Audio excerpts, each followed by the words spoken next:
O Homem do Céu, capítulo 3. Vá para o oeste e para o sul. Mesmo em dores que levem à morte, se constante não voltes atrás. Eu li a palavra de Deus todos os dias, desde a manhã até tarde da noite. Quando era necessário ir trabalhar na plantação, embrulhava a Bíblia, colocava por dentro da roupa e aproveitava todas as oportunidades para sentar e ler. Na hora de dormir, levava para minha cama e colocava sob o peito. A princípio, foi difícil ler, porque eu só havia frequentado a escola por 3 anos. Além disso, meu exemplar era em chinês tradicional e eu tinha aprendido a escrita simplificada. Encontrei um dicionário e, com muito esforço, fui procurando um caractere de cada vez e assim avancei na leitura. Depois que consegui ler a Bíblia inteira, passei a decorar um capítulo por dia. Depois de 28 dias, eu já sabia de cor todo o Evangelho de Mateus. Li rapidamente os outros 3 evangelhos antes de passar para o livro de Atos e começar a decorá-lo. Certa manhã, por volta das 9 horas, estava lendo o primeiro capítulo de Atos e comecei a meditar no versículo 8. Mas recebereis poder ao descer sobre vós o Espírito Santo, e sereis minha testemunha tanto em Jerusalém como em toda a Judéia e Samaria e até aos confins da terra. Eu não sabia muito bem quem era o Espírito Santo. Corri para perguntar à minha mãe, mas ela também não sabia. Disse simplesmente: já falei para você tudo o que lembro. Por que você não pede a Deus o Espírito Santo do jeito que você orou pela Bíblia? Minha mãe não sabia ler, de modo que seu conhecimento da Bíblia não era muito profundo. Consegui apenas recitar uns poucos versículos que ouvira de outros crentes. Foi um momento decisivo em minha vida. Eu desejava a presença e o poder de Deus e agora estava entendendo a importância de conhecer a palavra escrita. Orei ao Senhor: preciso do poder do Espírito Santo. Estou disposto a ser sua testemunha. Após a oração, o Espírito me encheu de alegria. Uma revelação profunda do amor e da presença dele inundou meu ser. Antes eu não gostava de cantar, mas depois disso, muitas canções de adoração começaram a brotar dos meus lábios. Eram palavras que eu nem conhecia. Mais tarde eu as escrevi. E até hoje as igrejas domésticas da China cantam esses hinos. Passei a esperar a direção do Senhor e uma coisa maravilhosa aconteceu. Certa noite, por volta das 10 horas, antes de meus pais irem se deitar, acabei meu período de oração e decorei o capítulo 12 de Atos. Quando já estava deitado em minha cama, senti alguém cutucar meu ombro e ouvi uma voz. Vou mandar você para o oeste e para o sul, a fim de que seja minha testemunha. Pensei que fosse minha mãe. Pulei da cama, fui até o quarto dos meus pais e perguntei: a senhora me chamou? Quem cutucou meu ombro? Nenhum dos dois chamou você. Vá dormir, respondeu minha mãe. Orei de novo e me deitei. Meia hora depois ouvi uma voz clara que insistia comigo: você irá para o oeste e para o sul, a fim de proclamar o Evangelho. Será minha testemunha e falará em meu nome. Levantei-me imediatamente e contei à minha mãe o que havia acontecido. Ela mandou que eu voltasse para a cama e que ficasse calmo. Estava com medo, de novo, de que eu enlouquecesse. Ajoelhei-me e orei ao Senhor. Jesus, se estás falando comigo, estou pronto para ouvir. Se estiveres me chamando para pregar as boas novas, vou obedecer, de boa vontade, ao teu chamado para a minha vida. Na madrugada seguinte, por volta das 4 horas, recebi um sonho do Senhor. Vi o mesmo homem idoso, cheio de amor, que me dera o pão na visão anterior. Ele veio andando em minha direção com os olhos fixos nos meus e disse: você deve ir rumo ao oeste e ao sul para proclamar o Evangelho e ser testemunha do Senhor. Vi ainda uma enorme reunião com milhares de pessoas. O senhor idoso irradiava grande autoridade diante da multidão. Disse-me ele: você será minha testemunha para eles. Eu não sabia o que fazer. Uma mulher endemoniada que estava na reunião veio em minha direção. O homem falou: coloque suas mãos sobre ela e expulse os demônios, em nome de Jesus. E fiz isso no sonho. A mulher se contorcia como se estivesse nos espasmos da morte. Depois foi totalmente liberta das forças demoníacas que a controlavam. Todos ficaram espantados, porque ninguém nunca havia visto uma coisa como aquela. De repente, ainda no sonho, um jovem saiu da multidão e perguntou: "Você é o irmão Yun? Nossos irmãos estão orando e jejuando por você há 3 dias. Esperamos que você venha pregar o evangelho para nós. Precisamos desesperadamente que você venha à nossa vila." O jovem me contou seu nome, idade e a vila em que morava. Senti-me tocado e disse a ele: "Irei lá amanhã." Assim que o dia raiou, chamei meus pais e contei-lhes que iria pregar o evangelho, pois Jesus Cristo havia me mandado fazer isso. Minha mãe perguntou aonde eu ia. Respondi: "Na noite passada, o Senhor falou comigo 3 vezes. Ele me disse: vá para o oeste e para o sul, pregar o evangelho, e eu vou ser obediente ao chamado celestial." Eu sabia que o sonho tinha vindo de Deus, então estava confiante de que tudo aconteceria como havia sido mostrado. Disse a minha mãe: "Hoje, depois de eu sair, vai chegar aqui um rapaz vindo do sul. Ele tem 24 anos e estará usando camisa branca e calça cinza com remendo nos joelhos. Os cristãos da vila em que ele mora estão orando e jejuando há 3 dias. Eles precisam que eu vá lá testemunhar do Senhor. Eu vi esta noite no sonho. Prometi que irei com ele para o oeste e para o sul." Minha mãe não entendia nada do que falei, então expliquei com clareza: "Um rapaz chamado Yun Jingshai virá aqui em casa hoje. Por favor, fique aqui para recebê-lo. Não o deixe ir, embora antes que eu volte." Naquela manhã, parti da minha vila andando no sentido oeste. Cruzei uma ponte e encontrei-me com um cristão idoso chamado Yang. Ele me perguntou aonde eu ia e respondi: "Hoje de manhã Deus falou comigo 3 vezes. Ele quer que eu pregue o evangelho no oeste e no sul." O coração do irmão Yang foi profundamente tocado. Ele disse: "Eu estava indo exatamente ver você. Recebi a incumbência de levá-lo rumo ao oeste até a Vila Gao, para você compartilhar o evangelho. Os irmãos e irmãs já ouviram contar como você orou e recebeu um livro do céu. Queremos que você compartilhe conosco o que está escrito nele. Estamos em jejum e oração por você há 3 dias. Eles me mandaram vir aqui para levar você até lá." Era tempo da colheita, de modo que o pessoal estava trabalhando nas plantações quando chegamos. Mas, ao nos aproximarmos, o irmão Yang disse a eles: "Vejam, este é o homem por quem vocês estão orando." Imediatamente eles largaram as ferramentas e correram para perto de nós. Entramos todos numa casa. Assentei-me no chão e os demais se apertaram à minha volta. Eu estava nervoso porque nunca tinha falado para um grupo. 30 ou 40 rostos me fitavam, me esquadrinhando com os olhos, ansiosos para ouvir a palavra de Deus. Estava mesmo famintos da verdade. Já havia alguns convertidos na Vila Gao, mas a maioria ainda não era crente.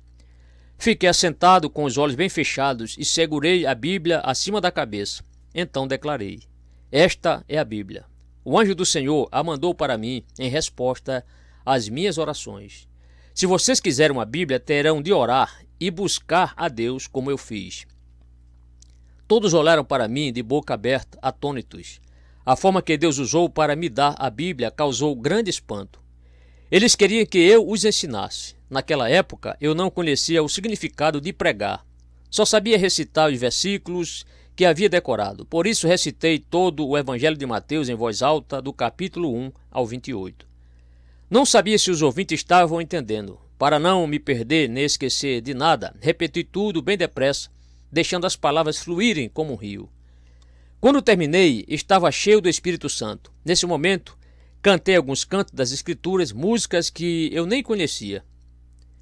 Ao abrir os olhos, descobri que a palavra de Deus havia cativado todos os presentes. O Espírito Santo estava convencendo-os dos pecados. Todos se ajoelharam e se arrependeram com lágrimas correndo pelo rosto.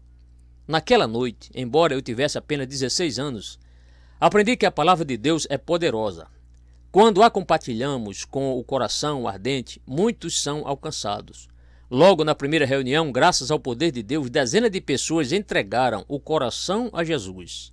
Eles insistiram comigo para ficar e continuar a ler a Bíblia, mas eu disse a eles: Deus me mandou ir testemunhar no sul também. A explicação não lhes agradou e eles não queriam me deixar partir. Por isso fiquei e recitei para eles os 12 primeiros capítulos de Atos. Prometi que depois que decorasse mais, eu voltaria e repetiria tudo para eles. Enquanto me preparava para partir de Gal, uma jovem se aproximou e me perguntou: "Você disse que vai para o sul. Para onde exatamente?" "Lá no sul mora um homem chamado Yu Jingshai. Eu prometi a ele hoje de manhã que o acompanharia até sua vila." A mulher ficou surpresa e me perguntou se eu o conhecia. "Sim, eu o conheço", repliquei. "De onde?" indagou ela. "Eu o conheci em um sonho que o senhor me deu hoje de manhã", expliquei. Ela começou a chorar bem na minha frente e falou: "Yu Jingshai é meu irmão. Ela fora a primeira da sua família a se converter. Levara a mãe e o irmão a conhecerem o Senhor, embora morassem em lugares diferentes. Os três haviam jejuado e orado por mim durante 3 dias. O Senhor organizara tudo isso, e de um jeito que só Ele é capaz de fazer. O Espírito Santo estava agindo de forma maravilhosa. Os habitantes de Gal se despediram de mim com amor, com os olhos cheios de lágrimas. E algo extraordinário aconteceu quando tomei o caminho para casa. Gal ficava a uns 6 quilômetros da minha vila. A maior parte do caminho é em trilhas estreitas. Então, o percurso pode levar até 2 horas. Eu sabia que Yung Jingshai provavelmente estava me aguardando na minha casa. Portanto, achei melhor correr para ele não esperar muito. Fui repetindo versículos da Bíblia em voz alta enquanto corria e não prestei atenção ao caminho. Não senti nem notei nada diferente. Mas o fato é que entrei na minha vila sem que o tempo tivesse passado. O caminho, que levaria mais de 1 hora, gastou apenas alguns minutos. Embora seja difícil explicar, essa experiência é inesquecível. Creio que Deus repetiu o milagre que realizara com Filipe em Atos 8, versos 39 e 40. O Espírito Santo arrebatou a Filipe. Filipe veio a achar-se em Azoto e, passando além, evangelizava todas as cidades até chegar a Cesareia. Cheguei em casa e encontrei minha mãe exultante. Nem me chamou pelo meu verdadeiro nome, mas de Samuel. Ela chorava: "Samuel, Samuel, o jovem de quem você falou hoje de manhã, e o Jingshai veio aqui. A roupa dele era exatamente como você descreveu." Perguntei onde ele estava, mas ela me disse que ele tinha ido embora. Exclamei: "Ah, mãe, eu pedi para a senhora não deixar que ele partisse. Eu prometi a ele, no sonho, que iria pregar o evangelho na vila dele." Minha mãe me acalmou dizendo: "Não se preocupe, seja paciente e espere eu terminar de falar." Quando esse querido rapaz chegou hoje à tarde, vi que era jovem de quem você tinha falado de manhã. O nome dele é Yung Jingshai mesmo. Perguntei se ele se chamava Irmão Yu. Ele ficou muito surpreso e perguntou como eu sabia o nome dele. Então perguntei: "Você é Yu Jingshai?" Ele ficou temeroso e quis saber como eu sabia o nome dele todo. Perguntei-lhe: "Você veio pedir a meu filho que vá com você para o sul para compartilhar o evangelho?" Bom, resumindo, o irmão Yu ficou atônito e indagou a ela: "Como a senhora sabe?" Minha mãe explicou: "Os irmãos estão orando e jejuando há 3 dias pedindo que meu filho vá pregar o evangelho para vocês. Ele já prometeu que irá, mas foi a oeste de manhã. Estará de volta no fim da tarde. Você não quer se assentar e tomar um copo de água?" Ao ouvir isso, Yu ficou tão feliz que deu meia volta e correu para casa. Saiu com tanta pressa que até esqueceu o chapéu de palha. Disse que voltaria no fim da tarde para me levar. No instante em que o sol estava se pondo, Yu Jingshai entrou em nosso jardim. Achava-se todo suado por causa da longa corrida. Era exatamente como eu o vira no sonho da noite anterior. Peguei a mão dele e falei: "Você é o irmão Yu, e com outras pessoas está orando há 3 dias para que eu vá até vocês. Eu o encontrei hoje de manhã, no meu sonho. Saiba que Jesus ama você. Eu vou acompanhá-lo até sua casa." Nós nos abraçamos e choramos juntos. Minha mãe parou de questionar a minha sanidade. Depois estendeu as mãos sobre nós e nos abençoou enquanto partíamos na escuridão rumo à vila ao sul. Lá voltei a recitar todos os versículos que havia decorado. O fogo do evangelho passou a arder em nossa região naquele dia, não apenas no oeste, mas também no sul. Muita perseguição e grande sofrimento pela fé nos aguardavam no futuro, mas naqueles primeiros dias tudo era doce e maravilhoso. Deus derramou seu Espírito sobre muitas almas desesperadas, como sedentos no deserto, bebiam com alegria a água da palavra de Deus. Embora eu fosse apenas um adolescente, o Senhor me capacitou a levar mais de 2.000 pessoas a Jesus em meu primeiro ano de convertido. Naquela época, meu entendimento de oeste e sul se limitava à região em volta da nossa vila. Aos poucos, pela graça de Deus, o território foi se expandindo à medida que os anos passavam e chegou a incluir toda a China até outros países. Na primeira vez em que compartilhei o Evangelho na Vila de Gal, o Senhor me deu cânticos baseados nas Escrituras para entoar na reunião. As pessoas anotaram as letras para lembrarem depois. Uma das músicas era o trecho do Evangelho de Mateus em que Jesus nos instrui a voltarmos à face esquerda a quem nos bater na direita. Outra ensinava a nos regozijarmos quando formos perseguidos por causa do Evangelho. Havia ainda outra que dizia que jamais devemos ser como Judas, que negou seu mestre. O fato de tanta gente se converter ao mesmo tempo chamou a atenção das autoridades. Todos os crentes em Gal foram presos e levados para o posto policial. Os policiais faziam perguntas e exigiam respostas. Quem trouxe o nome de Jesus para vocês? Como foi que todos vocês começaram a acreditar nessas superstições? Os crentes estavam cheios de uma alegria arrebatadora e só diziam: não seremos como Judas, jamais trairemos o Senhor Jesus. Os policiais começaram a bater neles e eles ficaram ainda mais alegres, falavam: por favor, Senhor, bata também na outra face. Os cristãos riam e se regozijavam. Por fim, os policiais cansaram de bater neles e concluíram: vocês cristãos são todos loucos. Fizeram algumas advertências e mandaram todos para casa.